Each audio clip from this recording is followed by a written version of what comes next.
नमस्कार. अंगणवाडी सेविकाताई मदतनीसताई तुमच्यासाठी एक खूप मोठी बातमी आलेली आहे. बघा, एकात्मिक बाल विकास सेवा योजनेतर्फे एक शासन निर्णय काढण्यात आलेला आहे आणि हा शासन निर्णय नेमका कशासाठी काढण्यात आलेला आहे, अंगणवाडीच्या कोणत्या गोष्टींसाठी हा शासन निर्णय काढण्यात आलेला आहे, हेच आपण आजच्या व्हिडिओमध्ये बघणार आहोत.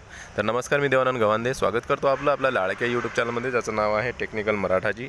या चॅनलवर जर तुम्ही नवीन असाल तर चॅनलला सबस्क्राईब करा, लाईक करा आणि शेअर करायला विसरू नका. चला तर आजच्या व्हिडिओला सुरुवात करूया. तर बघा, हाच तो शासन निर्णय आहे. एकात्मिक बाल विकास सेवा योजनेअंतर्गत सर्वसाधारण बाबींकरिता सन 2025-26 या आर्थिक वर्षातील निधी वितरण करण्याकरिता बघा, आता निधी आलेला आहे. तर किती निधी आला आहे तुम्हाला मी पोस्टरवर सांगितलेलं आहे तरी, आणि कशासाठी आला हे आपण जाणून घेऊया. महिला व बाल विकास विभागातर्फे हा शासन निर्णय काढण्यात आलेला आहे. दिनांक बघा इथं 17 जून 2025चा हा शासन निर्णय काढण्यात आलेला आहे.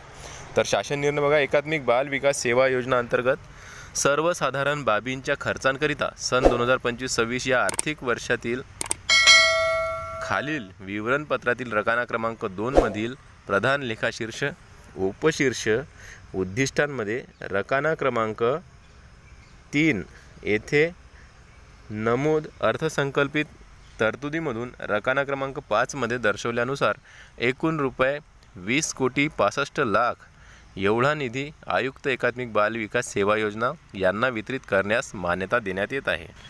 तर खाली बघा, खालच्या तक्त्यांमध्ये बघा सर्व विवरण दिलेलं आहे. योजनेचे नाव, लेखाशीर्ष, त्याचबरोबर अर्थसंकल्पित तरतूद, यापूर्वी वितरित निधी आणि या आदेशानुसार जो विधी आहे तो वितरित करण्यात येणार आहे त्याचासुद्धा या ठिकाणी तपशील देण्यात आलेला आहे.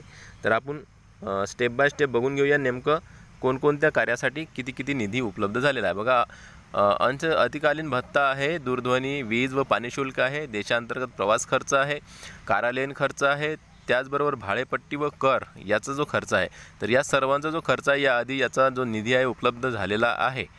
आता संगणक खर्च याच्यासाठी 25 लाख रुपयाचा निधी आलेला आहे. आहार खर्च, पेट्रोल, तेल व वंगण यांच्यासाठीचा निधी या अगोदर आलेला आहे.